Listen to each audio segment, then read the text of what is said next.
Oi galera, aqui é a Laila, você está no 2 em 1 Filosofia e Sociologia e hoje vamos falar sobre mitologia. E se você acha que esse assunto é confuso, isso vai melhorar agora.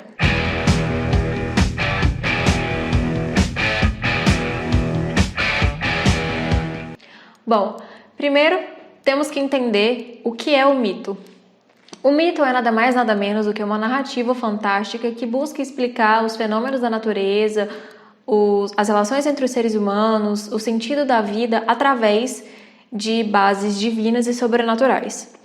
Então, a origem do mito veio da necessidade de se explicar essas questões, por exemplo, de onde nós viemos, para onde nós vamos, qual o sentido da vida, por que tal coisa acontece, por que a natureza se comporta de tal forma.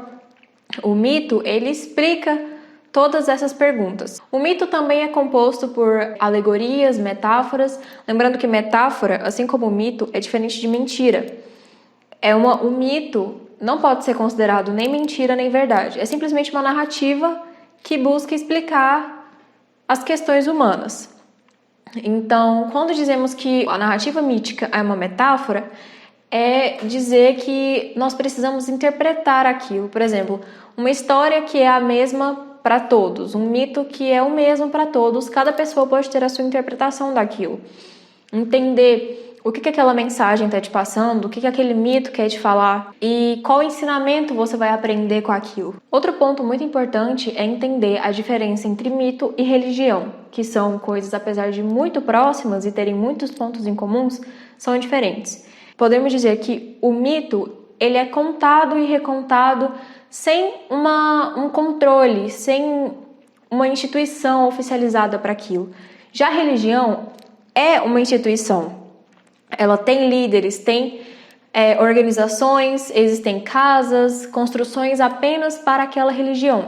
O mito, enquanto isso, ele é oral, ele é passado de geração em geração, ele é contado e ele sobrevive através da fala. A religião é uma atuação política e coordenada. Tem livros sagrados, geralmente, tem escrituras, anotações. O mito não. A religião também tem a possibilidade de você ser expulso. Vocês já devem ter ouvido falar de pessoas que foram excomungadas de certas religiões, etc. No mito, esse sistema não existe porque não existe um lugar para você ser expulso. Um templo, por exemplo, você é proibido de entrar aqui. Para certas ocupações dentro da religião também, é necessário ter formação acadêmica. Por exemplo, para ser um padre ou um sacerdote, você precisa ser formado em teologia. No mito, não, porque o mito não tem esses líderes, esses representantes. No mito, na mitologia, não tem uma pessoa que, por exemplo, é considerada mais próxima de Deus do que outras, que é considerada mais santa do que outras por ocupar determinado cargo.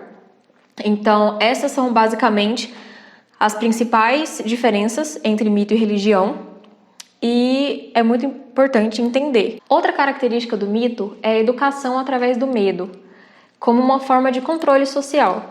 Por exemplo, o mito de Édipo. Podemos entender o mito de Édipo, que cometeu incesto com sua mãe, mesmo não sabendo que ela era sua mãe, como uma forma de nos ensinar que cometer incesto é errado, é pecado, não pode fazer. E também o mito de Prometeu, que foi contra Zeus, entregando fogo para a humanidade, e com isso foi punido com uma ave comendo seu fígado todos os dias, enquanto ele se regenerava dia após dia pela eternidade. Com esse ensinamento, podemos pegar que desobedecer deuses é errado, desobedecer autoridades não pode.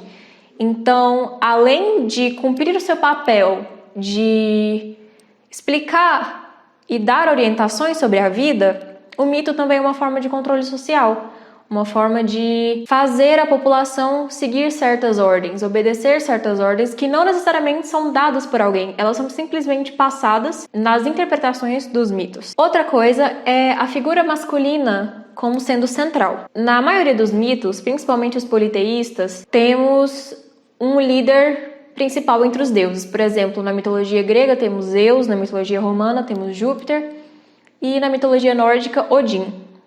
A esses líderes que estão no topo dos outros deuses, é atribuído a eles o sexo masculino. Dessa forma, o sexo feminino, ele não somente é secundário, como ele vem como uma forma de punição ao homem. É muito recorrente em narrativas as mulheres terem participação em alguma coisa que deu errado. Por exemplo, Pandora, que era portadora da caixa com os males da humanidade e foi a responsável por abrir e libertar tudo aquilo de ruim que corromperia o homem e os seres humanos. Então, a mulher, como sendo protagonista e culpada de todas as coisas que corromperam a sociedade. Por outro lado, temos Medusa, que é uma vilã injustiçada. Medusa foi estuprada por Poseidon no templo de Atenas. Atenas descobriu, não gostou e amaldiçoou Medusa, que teve seus cabelos trocados por cobras e quem a encarasse diretamente seria petrificado. Novamente, a mulher como uma figura negativa. E até na Bíblia mesmo, nós temos, por exemplo, Eva, que foi a responsável por comer o fruto proibido. Ela foi corrompida pela serpente e corrompeu Adão junto. Ela foi culpada por expulsar o homem do Éden. E talvez, se não fosse por isso, de acordo com a narrativa, provavelmente os humanos ainda estariam no Éden até hoje, sem nenhum pecado, sem nada de ruim, se não fosse a mulher. Outra coisa é pensar que o mito, ele não é racional. O mito não tem compromisso com verossimilhança, não tem obrigação de ser verossímil, de parecer realidade, de ser científico, porque se fosse científico não seria mitologia. Então, Cronos, que comeu seus próprios filhos, depois vomitou os filhos e eles ainda estavam vivos, não precisa fazer um sentido na vida real. Ele precisa fazer sentido dentro da narrativa mitológica. E para nós, sabendo que Cronos era um titã, é muito aceitável que ele tenha vomitado os próprios filhos e os filhos ainda estivessem vivos, apesar disso parecer muito absurdo para a nossa realidade. Então, a gente não deve exigir dessas narrativas um comportamento racional, científico, metódico. Uma coisa muito persistente também, pertinente, é a construção de opostos binários, o dualismo que existe, como céu e inferno, Zeus no céu e Hades no submundo, bem e mal.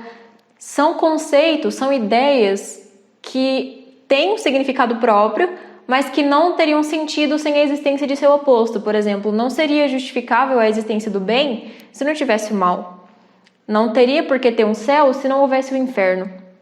Então, esses opostos binários são muito comuns e necessários para a construção de uma narrativa. Eu vou ler agora um texto do Joseph Campbell, que é um mitologista. Esse texto é um pedaço de um diálogo extraído de um livro dele, que, na minha opinião, faz uma síntese muito boa desse assunto que a gente está vendo. Esse texto é uma conversa entre ele e um entrevistador. O entrevistador começa: a palavra mito significa mentira, começou ele. Um mito é uma mentira. Joseph diz: não, um mito não é uma mentira. Uma mitologia completa é uma organização de imagens e narrativas simbólicas, metafóricas, das possibilidades da experiência humana e da plena realização de uma dada cultura num dado momento. Uma mentira. Uma metáfora. Uma mentira. Isso se estendeu por 20 minutos. Percebi que o entrevistador não sabia de fato o que era uma metáfora e resolvi tratá-lo como ele estava me tratando. Não, estou dizendo que é uma metáfora. Me dê você um exemplo de metáfora. Vou tentar. Meu amigo John corre muito rápido. As pessoas dizem que ele corre como uma gazela. Isso é uma metáfora. Isso não é metáfora. A metáfora é: João é uma gazela. Isso é uma mentira. É uma metáfora. E o programa acabou. O que esse incidente sugere a respeito da nossa compreensão popular a respeito da metáfora? Fez-me refletir que metade das pessoas no mundo pensa que as metáforas das suas tradições religiosas, por exemplo, são fatos, e a outra metade sustenta que não são fatos de forma alguma. Como resultado, temos pessoas que se consideram crentes porque aceitam metáforas como fatos e outros que classificam-se como ateus porque creem que as metáforas religiosas são mentiras. Bom, eu achei esse texto muito interessante. Bom, é isso por hoje. Galera, deixe seu like, se inscreva no canal e compartilhe para os amigos se vocês tiverem gostado. Até o próximo vídeo.